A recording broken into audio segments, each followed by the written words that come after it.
ওদালগুৰিৰ জালুকবাৰীত যোগে মণিবাবাৰ অলৌকিক কাণ্ডত স্তম্ভিত দৰ্শক। অসম্ভৱ কাৰ্যক নিজ চকুৰে প্ৰত্যক্ষ কৰি সকলোৱে স্বীকাৰ কৰিছে ভগৱান আছে। অসমৰ ওদালগুৰি জিলাৰ জালুকবাৰী গাঁৱৰ মণিবাবাৰ অলৌকিক কাৰ্যই আজি সকলো দৰ্শকক আশ্চৰ্যম্বিত কৰিছে। আজি নিজৰ শিৱ মন্দিৰৰ পূজা অৰ্চনা কৰাৰ পিছতে প্ৰথমে 10টা ভোট জলকীয়া খাই তাৰ পিছত 10 কেজি ভোট জলকীয়াৰে গাঁত সানি গা ধুৱে। প্ৰায় 1 ঘণ্টা সময় ভয়ানক অগ্নি জলকীয়া সানি মানুহৰ লগত কথা পাতে। মণিবাবাই সকলো ধৰণৰ ৰোগ ব্যাধিৰ চিকিৎসা কৰিব পাৰে।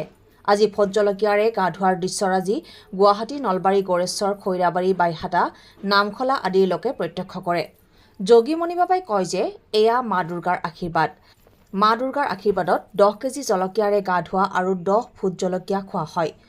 জগতৰ মংগলৰ বাবে এনেধৰণৰ অলৌকিক অসম্ভৱ কাম কৰিলে বিশ্বত এয়া প্ৰথম বুলি ৰাইজে কয়। North east live today, Khoirabari.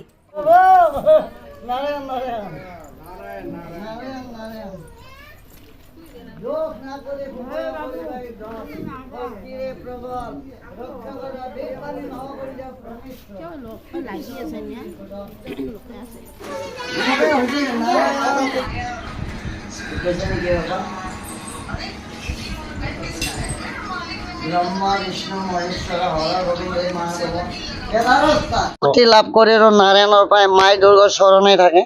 এই চৰণত আজি 40 বছৰে মই তেওঁক সাধনা কৰিলোঁ।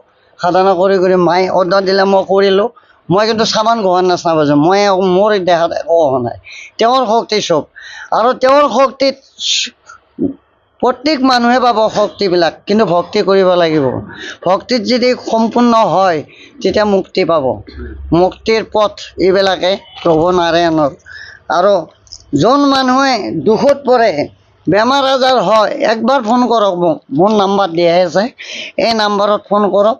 আৰু দুখ দুৰ্গতি নাখিনি দুখৰ মাছ স্থান আমাৰ দুৰ্গা মাই নাখিনি দুখ দুৰ্গতি নাক কৰি সুখয় কৰিব উদ্ধাৰ কৰি দিব মায়ে। মাক একবাৰ স্মৰণ কৰিলেই হ'ল। আমি যেতিয়া যেতিয়া মাক লাগাল পাওঁ, যেতিয়া যেতিয়া পিতাক লাগাল পাওঁ, যাক স্মৰণ কৰোঁ তই তেওঁকে লাগাল পাওঁ। কিন্তু নৰমণীশ্বৰ চৰণেই থাকিব লাগিব, থাকলেহে পাব বস্তুটো। এইগিলা জ্ঞান পাব লাগিলে নৰমণীশ্বৰ চৰণে থাকিব লাগিব। আজি আপুনি কিমান কিলোৰে গা ধুলে? মই 10 কিলোৰে গা ধুলোঁ। আজি নাৰায়ণ শক্তি দুৰ্গা মাতাত আছিল 10টা অৱতাৰৰ। এই শক্তিকেইটা মই আজি লাভ কৰিলোঁ আৰু শক্তি লাভ কৰিলোঁ। মানুহে যাদু মন্ত্ৰ কৰে মানুহক, বেয়া ফালে চায়, কিন্তু বেয়া ফালে চাওঁতে ভুল। শনি কিন্তু দণ্ডতে তেওঁলোকৰ ঘৰত তেওঁ গমেই নাপায়। ঘৰ গৃহস্থলী ভাঙি যায়, কাজিয়া পেচাল হয়, এইবিলাক কৰিব নালাগে। মানুহক পাৰিলে উদ্ধাৰ কৰক, উদ্ধাৰ কৰিব লাগে। আৰু মানুহৰ যদি কিবা বেমাৰ আজাৰ আছে, বিষ, দেহাৰ দুখ দুৰ্গতি, ক'ত কি হৈ আছে, এইখিনি আমাক একবাৰ জনাওক। আমি মাই দুৰ্গা নাখিনীৰ শক্তিটোক আৱিষ্কাৰ কৰি আমি পৰিত্ৰাণ কৰাই দিম গোটাইবিলাককে। এই ভয়ানক কামটো আপুনি হঠাৎ হাতত ল'লে কিয়? হাতত ল'লোঁ মানে আজি 1 মাহৰ পৰাই মোক মাই দুৰ্গাই সদায় টোপনি মাৰিব নেদে। 2 ঘণ্টা টোপনি। আশীৰ্বাদ মাই দুৰ্গাৰ আশীৰ্বাদত মই গোটাই সদায় ৰাতিটো ৰখি থাকে। মোক ৰখি পেলাই তই কৰ দেউতা দিন এটা দিলে, এটা সোমবাৰ গেল, কিন্তু শনিবাৰে কৰিবি। এই শনিবাৰটো আজি কৰিলোঁ, পাৰিলোঁ কৰিবা। ইয়াৰ ফলত কি হ'ব? ইয়াৰ ফলত মোৰ নাম্বাৰ দিয়া আছে। তেওঁলোকৰ কি বেমাৰ আজাৰ, দুখ দুৰ্গতি, এইবিলাক নাশ কৰাৰ কাৰণে মাই দুৰ্গা মোৰ লগতে আছে। এইটো যদি মই কওঁ মাই লৈ যাওঁ, এই দুখটো এওঁ লৈ যায়, এনেকৈ যদি যাওঁ তেওঁ পূৰা লৈ যায়, দুখ দুৰ্গতি লৈ যায়। আৰু বিষ বেমাৰ আৰু কিবা ভূতে ধৰা, কিবা এইবিলাক ধৰা, কিবা পেৰালাইছ কিবা কিবি আছে যদি চব ভাল হ'ব। ইয়াতে আপোনাৰ ঠিকনা মোৰ নাম মণিৰাম ৰাজবংশী, জালুকবাৰী বননদী পাৰ, ওদালগুৰি জিলা, থানা খৈৰাবাৰী, ভেৰগাঁও সমষ্টি। এই জালুকবাৰী গাঁৱৰে মই বাসস্থানৰে মণিৰাম ৰাজবংশী। মই গুৱাহাটীতে থাকোঁ। গুৱাহাটীৰ পৰা ইয়াতে মোৰ আলহী ঘৰ আছে, আলহী ঘৰ আহিলোঁ। খৈৰাবাৰীত মোৰ আলহী ঘৰ আছে। আহি পেলাই দেখিলোঁ যে মানুহবিলাকে ক'লে যে এইখন ঘৰত বোলে এনেকৈ পূজা চূজা কৰা হয়। আমি যি দেখিলোঁ এইটো বৰ আশ্চৰ্যজনক। আমাৰ কাৰণে বৰ আশ্চৰ্যজনক। সেইটো এটা নৰ্মেল হেৰি এটা নহয়, আমাৰ কাৰণে এইটো বৰ ক'ব লাগিব, এইটো বৰ আশ্চৰ্য বুলি। নিজ চকুৰে দেখা পাইছে, নিজ চকুৰে মই দেখা পাইছোঁ, ইমান ডাঙৰ আমাৰ কাৰণে সম্ভৱে নহয়, জেনেৰেল একদম নৰ্মেল মানুহৰ কাৰণে এই সম্ভৱেই নহয়। এই ভগৱানৰ কোনোবা এটা অৱদান পাব লাগিব, হয় না নহয়? ভগৱানৰ মা দুৰ্গাৰ কিবা এটা অৱদান পাব লাগিব, সেই ব্যক্তিহে এইটো কৰিব পাৰিব। সঁচাকৈ এইটো বৰ আচৰিতজনক কথা। চকুৰ আগত দেখিছোঁ, মই চাই আছোঁ নিজে। তেখেতেতো অনুভৱটো কৰিছে, তেখেতেও কৈ আছে যে মই চাবনি দি গা ধুই আছোঁ। হয়ৰাজ আমি যদি এটা বঙলীয়া জ্বালাটো যোনটো নেকি জলকীয়া, ভোট জলকীয়া বুলি কয়, এইটোতো সৰু সামান্য খালেতো আমিতো বিৰাট কণ্ট্ৰল কৰিবই নোৱাৰোঁ, ইমান ধৰে। তেখেতে 10 কিলো বঙলীয়া জ্বালাই দি গাত খানি লৈছে। সেইটো ভগৱানৰ আশীৰ্বাদ। এইটো কোনেও কাম কৰিব নোৱাৰে এইটো বস্তু। আমাৰ কাৰণে এইটো বৰ আচৰিত আৰু শক্তি তেখেতক দিছে ভগৱানে। সঁচাই দেখিছো জ্বলা সানি আছে তেখেতে গাত। তুমি পাৰিবা নে নাই? মই নোৱাৰো। কেইটা খাব পাৰা তুমি? মই জ্বলাই নাখাওঁ। ওইটা ভাতৰ লগত কেইটা খাব পাৰা? মই জ্বলা খাবই নোৱাৰো। জ্বলা খাব নোৱাৰা। তুমি কি বিশ্বাস কৰিছা? তোমাৰ ভগৱান আছে নে নাই? আছে, পৃথিৱীত ভগৱান আছে। আছে। দেখা পালো, তাৰমানে আচৰিতে দেখা পালো, আচৰিত দেখা পালো যে আমাক এটা মই অকণমান খালে মোক ধৰে আৰু 10 কেজি জলকীয়া গাল সানি লৈছে, অসম্ভৱ পাইছো।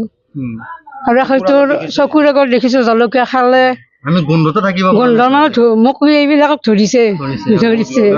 আচৰিত দেখাইছো, 10 কেজি সানি লৈছে আৰু ভগৱানৰে এইটো হেৰি লীলা।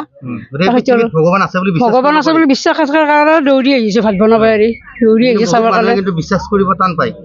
কিছুমানে টান পায়, আমি টান নাপাওঁ, আমি বিশ্বাস কৰাৰ কাৰণে চাব আহিছো। জ্বলা দি তেওঁ গা ধুলে, আচলতে এইটো এটা অলৌকিক বেপাৰ বুলি ক'ব লাগিব। এইটো সাধাৰণ মানুহৰ কাৰণে সম্ভৱ নহয়। তেওঁ আজি মা দুৰ্গাৰ সাধনা কৰে, শিৱৰাত্ৰি শিৱ বাবাৰ সাধনা কৰে, তেনেকুৱা এটা অলৌকিক শক্তি তেওঁ লাভ কৰিছে নিশ্চয়, নহ'লে এনেকুৱা অসম্ভৱ কাম কৰাটো সম্ভৱ নহয়। কৈছে দুৰ্গাৰ শক্তি পাইছে বুলি, আশীৰ্বাদ পাইছে। হয়। 10টা জলকীয়া খাই দিলে দেখাই। আৰু তেখেত 10টা নহয়, বেছি খাব পাৰিব, কিন্তু তেখেতৰ মানে ইচ্ছা অনুসৰিহে, দুৰ্গা দেৱীৰ ইচ্ছা অনুসৰি 10টা খাব দিছে, 10টা খাইছে।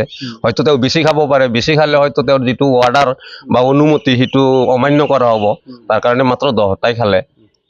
কিন্তু খুব সুন্দৰ তেওঁ যিটো দেখুৱাইছে, খুব অলৌকিক। আমাৰ বিশ্বাস মানে এইটো বিশ্বাস নহয় অকল, আমি নিজ চকুৰেও চালো, আৰু এইটো তেওঁ নিশ্চয় এইটো শক্তি তেওঁ সাধনা কৰিছে। দেখিছিলো, এনেকুৱা দেখা নাছিলো। এনে ঘৰত আহো, আহিলে দেখা পাওঁ, বা শিৱৰাত্ৰি পালে তেনেকে আহো, সেৱা 7 মান কেতিয়াবা কানি লওঁ, বা কিবা কাৰণে প্ৰসাদ চসাদ মিলিলে খাওঁ। চিকিৎসা মই কৰিছিলো, এতিয়া বৰ্তমান একো নাই। আছে আছে আছে। আমি এনেকুৱা কাম দেখাই নাছিলো জীৱনত। 10 কেজি জ্বলা খোৱাটো আচৰিত কথাটো। গতিকে আমি আচৰিত হৈছোঁ, চাবন খানা বুলি কৈছে তেখেতে, কাৰণ আচৰিত হৈছোঁ। কিন্তু আমি এটা ওচৰতে থাকিব পৰা নাই, জ্বলাই ধৰি আছে আমাক। পইতা ভাতৰ লগত এক চেলকা মাৰিলে জিভাখনত অলপ লগে দিলে হয়। গতিকে আৰু আমি আৰু খাব নোৱাৰিম, এনেকে আৰু গাত ঘুবও নোৱাৰিম। মোৰ ইয়াতে অলপ পৰিয়াই ধৰি আছে, ফৰফৰাই এতিয়াও ফৰফৰাই আছে। এতিয়া বিশ্বাস হৈছে, এতিয়া তেখেতৰ ভগৱানৰ ওপৰত তেখেতৰ শক্তি আছে, গতিকে সেইটোৱে বিশ্বাস হৈছে। পাইছে।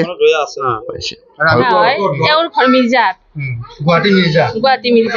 গুৱাহাটী মিৰ্জাত যাওঁতে মানে দুটা আত্মাই আক্ৰমণ কৰিছিল। তাৰপিছত তাতে চিকিৎসা লৈছে সিহঁতে, তাবিজ চাবিজ দিছিলে, তাৰপিছত ভাল হোৱা নাই। তাৰপিছত ইয়াতে ঘৰত আহিলে, তাতে দুমাহ থাকিলে। ঘৰত আহি কিনে তাৰপিছত তাই খাব ল'বৰ ইচ্ছা নকৰে। এটা সৰু বাচ্ছা আছে, বাচ্ছাটোৰ 1.5 বছৰ, বাচ্ছাটোক মাৰে বহুত, তাৰপিছত একো নাখায়। তাৰপিছত সেনেকে থাকোঁতে আমি প্ৰভুৰ ওচৰত আহিলোঁ। তাৰপিছত প্ৰভুৰ ওচৰত আহি চব ঠিক হৈ গ'ল। তেখেতে চব দেখিলো, ভাল লাগিলে। 10টা জলকীয়া খাই দিলে আমাৰ হয়। মই নোৱাৰো জ্বলা খাব, নোৱাৰো। আজিতো বিশ্বাস হৈছে, আজি বিশ্বাস হৈছে।